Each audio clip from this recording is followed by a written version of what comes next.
कर रहे सभी बेसब्री से 24 साल का।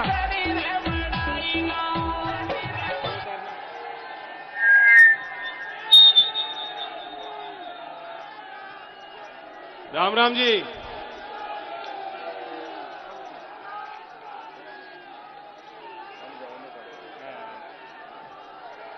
ठीक है, पगड़ी तो संभालनी पड़ेगी जी। कुछ मैं संभालूंगा, कुछ आपको संभालनी पड़ेगी। रुक जाओ, बात होने दो।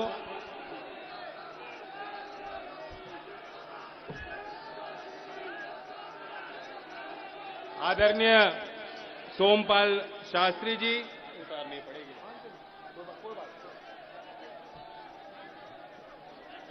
आदरणीय शाहिद सिद्दीकी जी, राजेंद्र शर्मा जी, हमारे इस मंच पे विराजमान सभी पूर्व विधायकगण, नेतागण, अध्यक्ष जी और इस कार्यक्रम में जुटे सभी कार्यकर्ताओं को मैं बधाई देना चाहता हूं। आप सब यहां आए आशीर्वाद पथ के कार्यक्रम में। मैं आपके बीच आपसे आशीर्वाद लेने आया हूं। आगे की लड़ाई हम सबको मिलकर ही लड़नी पड़ेगी। राह आसान नहीं है, कांटे भी लगेंगे, ठोकर भी लगेगी, लेकिन जैसे एक परिवार में सब लोग मिलकर जो परिस्थिति हो उससे निपटते हैं, देखते हैं, जूझते हैं, उसी तरह हमें और आपको चौधरी चरण सिंह जी के विचारधारा को आगे बढ़ाने के लिए, चौधरी अजीत सिंह जी के वो काम जो अधूरे रह गए उन्हें पूरा करने के लिए हमें आपको एक राह पे चलना है। छपरौली में हमने एक आयोजन हुआ, समाज के लोगों ने किया। बहुत लोग वहां मुझसे मिल पाए, बहुत लोग नहीं मिल पाए। दूर से दूसरे राज्यों से वहां लोग आए, पगड़ी भी भेंट करना चाहते थे, लेकिन वहां कुछ ऐसी व्यवस्था नहीं बन पाई। इसलिए मैंने सोचा कि ये चौधरी अजीत सिंह जी की भी कर्मस्थली रही है। मैं जानता हूं कि आपके मन में, हृदय में जो भाव है उनके लिए, उनके अंतिम दर्शन भी आप नहीं कर पाए और पिछले चुनाव को लेकर भी कुछ मलाल होगा।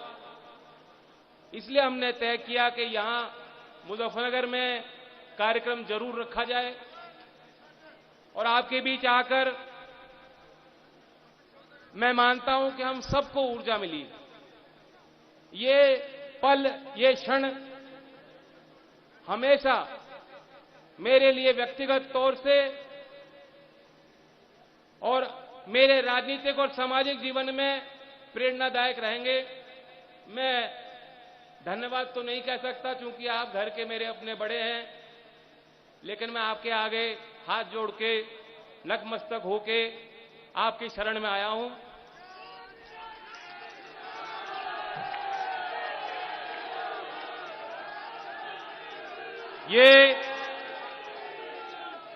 ये जो घड़ी है,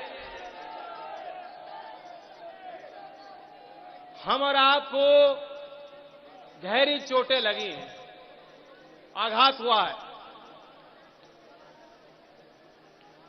आपके ऊपर कष्ट लगातार बढ़े जा रहे हैं।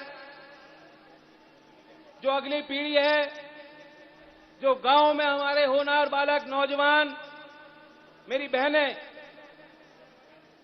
जो कुछ भी इन्होंने सपने देखे अपने जीवन के लिए, उन्हें हासिल करना भी उनके लिए दुर्लभ होता जा रहा है, अंधकार है। और शायद कभी हमने और आपने ऐसी कल्पना नहीं की होगी कि हमारे और आपके मत से जो सरकारें बनेंगी वो इस कदर आपके प्रति अनदेखी करेंगी, और अनदेखी ही नहीं, आप पे वार करेंगे। लखीमपुर के उस घटना का प्रभाव पूरे देश में है। जो किसान वहां उन परिवारों के बीच नहीं पहुंच सकते, वे भी अपने घर में बैठे बैठे वह जो आंसू रो रहे हैं, वे उस परिवार के दर्द है। ये नाम आपको याद रखने हैं। ये सरकार चाहेगी, पूरी कोशिश करेगी कि लोग भूल जाएं बातों को, लेकिन हमें वे नाम याद रखने हैं, लखीमपुर के उन किसानों के। मैं लवप्रीत के घर पे उनके घर वालों का दर्शन मैं कर पाया। 18 साल का नौजवान था, कोई दोष नहीं इसमें। आपके लिए कुर्बानी दी लवप्रीत ने। दिलजीत, नछत्तर सिंह, जिनके बेटे आर्मी में हैं, और उनकी एक बात मैंने अखबार में पढ़ी, घर वाले बता रहे थे, अपने बेटे को कहा करते थे, बेटा तू देश की लड़ाई वहां लड़ रहा है और मैं किसानी करके देश की लड़ाई यहां लड़ रहा हूं। ऐसे थे नछत्तर सिंह जी। गुरविंदर सिंह, जिनके घर के लोग मानते हैं कि उन्हें गोली लगाई गई, पोस्टमार्टम की रिपोर्ट में उसका खुलासा नहीं हुआ। और रमन कश्यप, जो पत्रकार, ये नाम आपको याद रखने हैं। हर 5 साल में वोट का मौका होता है, मुद्दे बदल जाते हैं, कुछ मुद्दे वही रहते हैं। इस चुनावी समर में जब लोग आपके पास आएंगे, जो लोग आज मुंह पे ताला लगाए बैठे हैं, दुबक्के छुप रहे हैं, वो सोच रहे हैं ये माहौल बदल जाएगा, लोग भूल जाएंगे। ये जो नाम मैंने आपको बताए, नाम उनके आगे आपको लेने पड़ेंगे हर गांव में, और उनको पूछना होगा तुम कहां थे।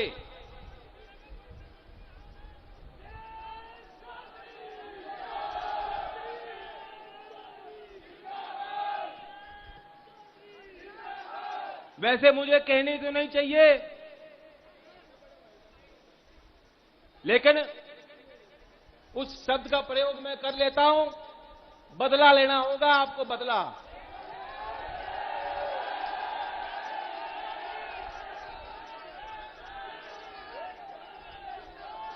मुझसे पहले सोमपाल जी ने चौधरी साहब की आपको यादें दिलाई।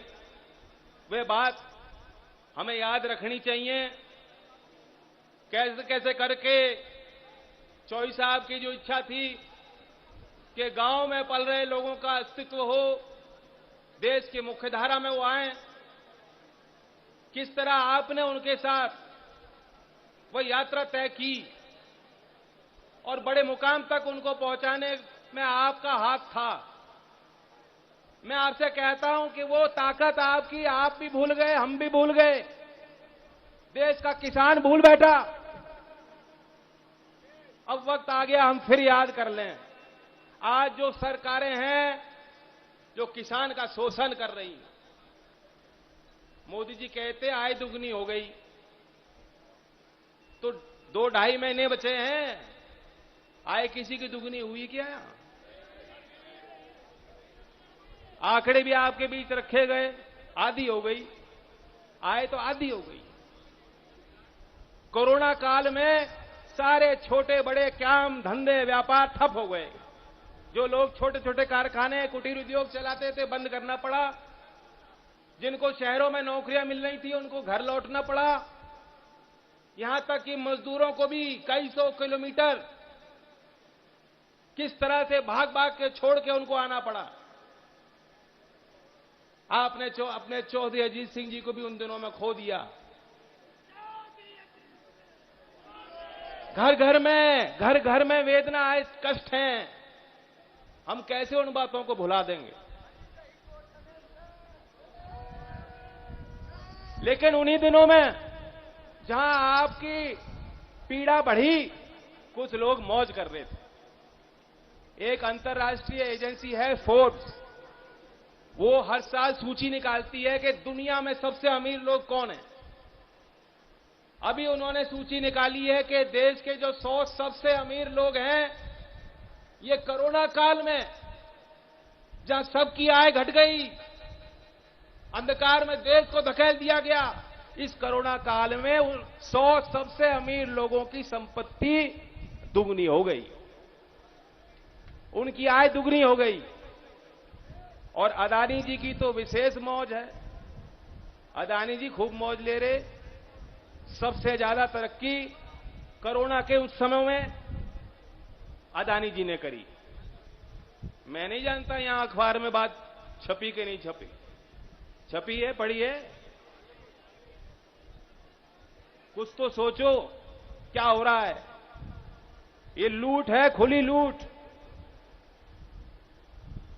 इनका रिमोट कंट्रोल है, मोदी जी की सरकार का रिमोट कंट्रोल चंद पूंजीपतियों के हाथ में है। और पूंजीपति कहें नाच तो पूरी सरकार नाचने को तैयार। एक तो रिमोट कंट्रोल वाली सरकार है और यूपी में नो कंट्रोल वाली सरकार है। कोई कंट्रोल ही नहीं, बेकाबू। बाबा कब क्या कह दें कोई कुछ नहीं पता किसी को। उनका बयान मैंने पढ़ा, असंसदीय भाषा, सारी मर्यादाओं को तोड़ते हुए उन्होंने कहा ये जो नौकरी की दलाली कर रहे हैं उनके छाती पे बुलडोजर चढ़ा दूंगा।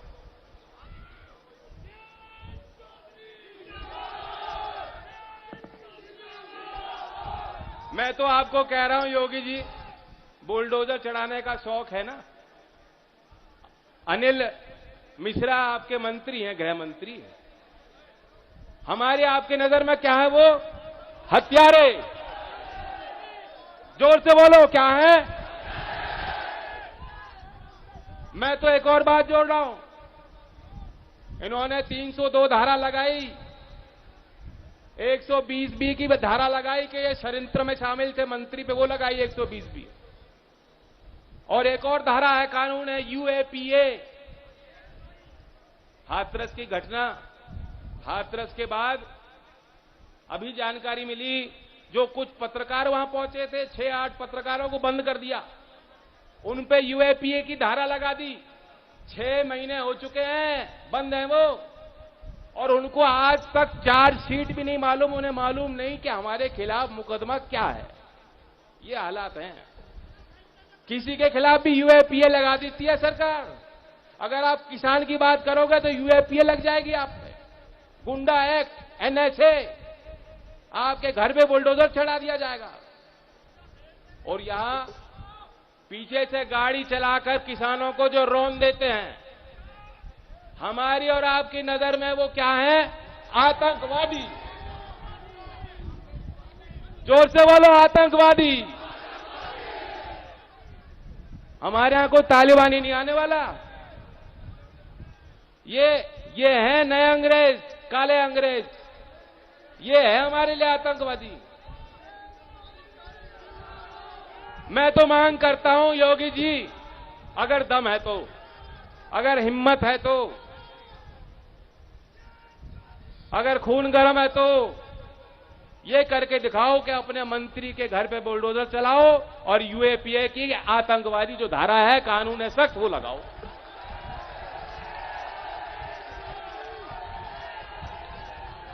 पांच दिन तक मैं यूपी पुलिस को लताड़ खूब रहा हूं, लेकिन वो हमारे ही हैं जवान, उनकी गलती नहीं। वो तो ऊपर से उनके हाथ बांधे गए। 5 दिन तक गिरफ्तारी नहीं हुई बच्चे की। इसकी मंत्री का लड़का घर में ही बैठा था दुबक्के। मंत्री खुद कह रहे हैं कि तो घर में बैठा था, बाहर जाके नोटिस चिपका रहे हैं कि पूछताछ के लिए आ जाओ भैया। कभी आपने ऐसा होता देखा है? किसान की तो हालत ये, अपने खेत से मिट्टी लेकर जाएगा तो आपके पीछे पुलिस लग जाती है, जैसे बहुत बड़ी चोरी कर दी हो आपने। और इनके यहां घर पे नोटिस लगाया जा रहा है, भाई 5 दिन में भी गिरफ्तार नहीं हो पाया। सर्वोच्च न्यायालय ने फटकार लगाई, उसके बाद जो है उसको बुलाया गया, तब भी उठा के पुलिस नहीं ले गई। वो खुद पहुंचे हैं वहां से, और गर्म चाय पिलाई जा रही है उनको, मिठाई खिलाई जा रही है। किस बात की? तो ये सरकार की सोच यहां से पता लगता है, यहां से इनकी पोल खुल जाती है। बातें बड़ी मीठी मीठी करेंगे। गन्ने के विषय को लेकर प्रधानमंत्री जी ने बहुत मीठी बात करी थी। यहां गन्ने की फसल बहुत बढ़िया है, पैदावार बढ़िया है, और यहां की अब 2 मिल बची हैं। पिछले सत्र का भी अब 300 करोड़ से ज्यादा बकाया है।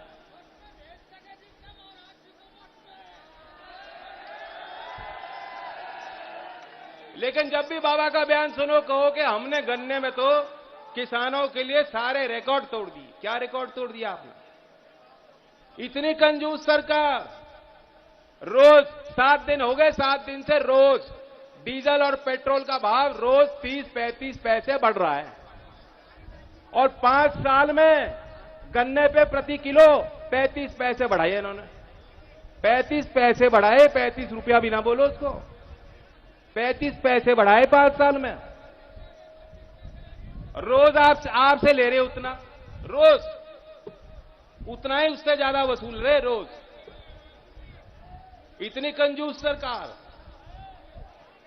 मेरा तो मानना है गन्ने में इनकी सोच कुछ और है। ये अगर आप चूक गए, हम और आप, अगर हमने एक करारी हार नहीं दी उत्तर प्रदेश की जनता ने, तो ये जो कानून में 14 दिन का प्रावधान है, जिस तरह मंडी के कानून की धज्जियां उड़ा दी, कृषि कानून लिया है रात के अंधेरे में, मैं आपको विश्वास के साथ कह रहा हूं 14 दिन का कानून में प्रावधान भी हटाने जा रहे हैं। ये चाहते हैं कि गन्ने के किसान को एक मुश्त पैसा ना मिले, हम किस्तों में दे दें। यही सिफारिश नीति आयोग ने और सीएसीपी ने सरकार दे चुकी है सरकार को ऑलरेडी। और सोमपाल जी ने जो बात बताई, 1978 का कानून था जिसके तहत सरकार पे अधिकार था किसी मिल को वो एक्वायर कर सकती थी। मोदी जी ने वो कानून भी रद्द कर दिया, कचरे के ढेर में डाल दिया कानून के। कानून की जरूरत नहीं है।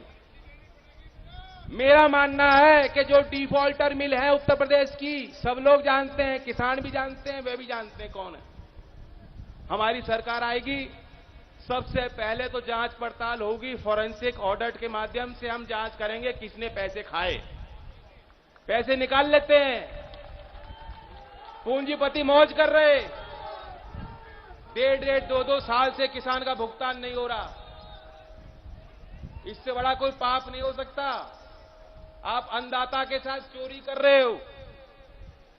मेरा मानना है कि गन्ने का भाव भी ऐसा हो कि लागत का कम से कम 1.5 गुना भाव लाभकारी मूल्य गन्ने का घोषित होना चाहिए। आप हिसाब लगा लो, लागत का 1.5 गुना मूल्य घोषित किया क्या भाजपा ने? बताओ। मैं एक और योजना की बात आपके बीच रखना चाहता हूं। 31 तारीख को सरदार पटेल जयंती पे हम अपना घोषणा पत्र जारी करेंगे, लेकिन उसमें एक पहलू है।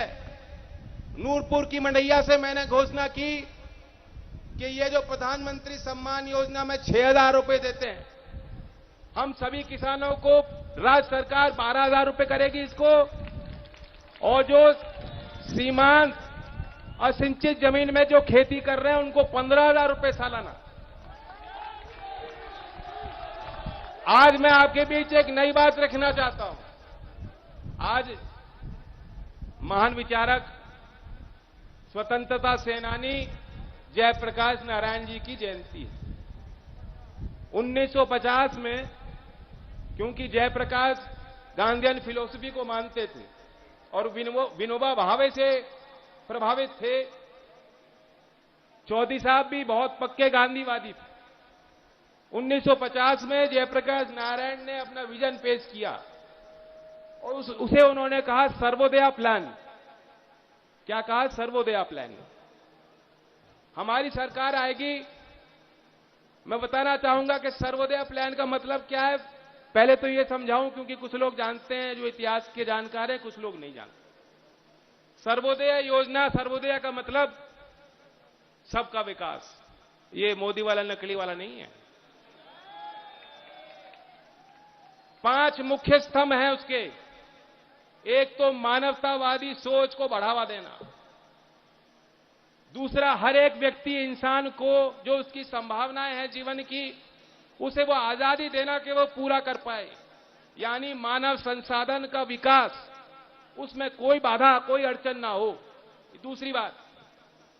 तीसरी बात, जाति के बंधन से छुटकारा देना समाज को। चौथी, राजनीतिक क्षेत्र में विकेंद्रीकरण, सत्ता का विकेंद्रीकरण हो। पांचवी, अमीर और गरीब का फासला समाप्त, समाज में आर्थिक असमानताओं से छुटकारा दिलाया जाए। ये 5 मुख्य स्तंभ हैं जयप्रकाश नारायण जी द्वारा, जो उन्होंने पेश किया 1950 में सर्वोदया के नाम से। मैं आज आपके बीच ऐलान करना चाहता हूं कि हमारी सरकार बनेगी तो उन्हीं की स्मृति में सर्वोदय योजना के तहत इन 5 बिंदुओं पे हम आकर्षक योजना बनाएंगे। पहली योजना, आपको पता है कि चौधरी अजीत सिंह जी ने बहुत सख्त दंगा रोधक कानून बनाया था। वह कानून नहीं बन पाया, वरना जो दुर्गति यहां हुई, जो माहौल आज बनाया जाता है कि 1947 में जिस वर्ग ने फैसला किया कि ये मेरी माटी है, ये मेरी धरती है, आज हर मोड़ पर उनसे पूछा जाता है कि साबित करो अपनी देशभक्ति, प्रमाण दो हमें। इस माहौल को कभी हम खड़ा नहीं होने देंगे। हमारी सरकार आएगी तो सभी वर्ग के लोग, बहुसंख्यक हों या अल्पसंख्यक हों, उनको सुरक्षा की पूर्ण गारंटी राष्ट्रीय लोकदल की सरकार दिलाएगी। दूसरा पहलू था मानव विकास। मानव संसाधन का विकास कैसे होगा? बेहतर शिक्षा देके होगा, बेहतर तालीम देके होगा, और कोई रास्ता नहीं है। शिक्षा का स्तर बेहतर करना है, और उसके अंतर्गत हमारी योजना क्या है? हमारी योजना यह है कि जो दुनिया में सर्वश्रेष्ठ प्रतिष्ठित विश्वविद्यालय हैं, 500, कुछ हमारे देश में IIT हैं, IIMs हैं, कुछ दुनिया में हैं, जहां भी हो, अगर कोई SC ST या पिछड़े वर्ग से बच्चे को वहां एडमिशन मिल जाती है तो उसका खर्चा हमारी उत्तर प्रदेश की सरकार उठाने का काम करेगी।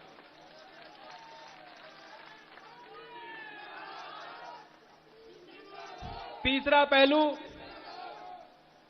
राजनीतिक क्षेत्र में विकेंद्रीकरण कैसे होगा? भारत के संविधान में 73वां संशोधन, जिसके अंतर्गत पंचायती राज संस्थानों को कुछ ताकत दिए गई। आजाद भारत में अभी भी वो चीज लागू नहीं है। मैंने हमारे इस प्रदेश के 59,000 प्रधानों को चिट्ठी लिखी है और उनके सुझाव मांगे। मैं उनको कहना चाहता हूं कि सर्वोदय योजना के अंतर्गत पंचायती राज को जो भी वित्तीय अधिकार हमारे संविधान के तहत मिलने चाहिए, हमारी सरकार देगी। और कानूनी जो एक दुर्लभ हो गया है न्याय हासिल करना, यहां का आदमी जाएगा इलाहाबाद हाई कोर्ट। बात समझ रहे हो मेरी? हमारी मांग होगी और हम ये करके दिखाएंगे कि पश्चिमी उत्तर प्रदेश में, बुंदेलखंड में और गाजीपुर में हम हाई कोर्ट की नई बेंच स्थापित करेंगे ताकि वादकारी को दूर तक ना जाना पड़े।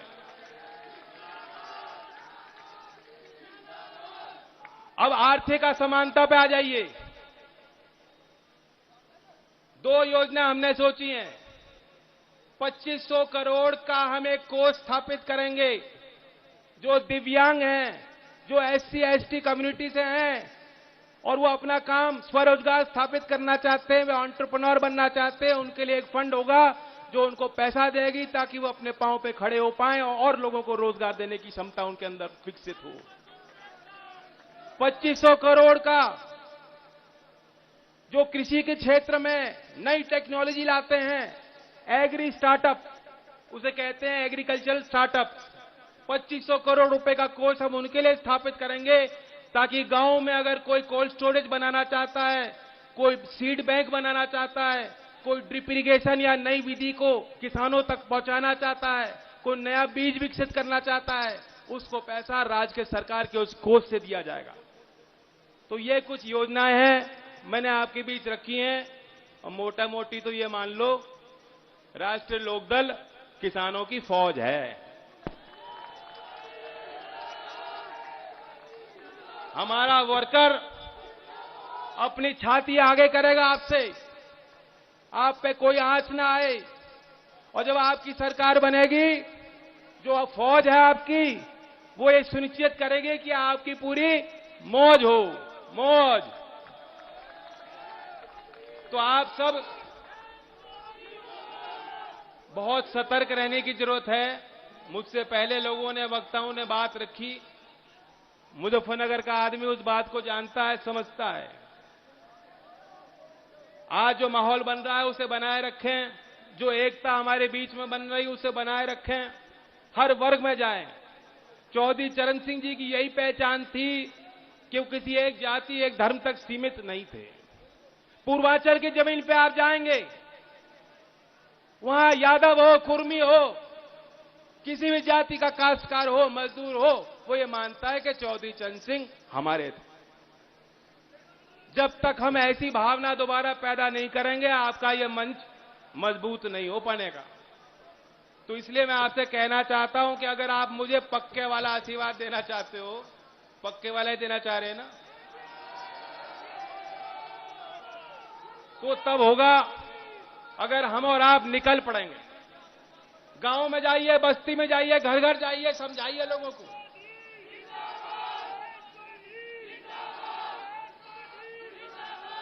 अब नारा लेते हैं, किसान मजदूर एकता, किसान मजदूर एकता, चौधरी चरण सिंह। धन्यवाद।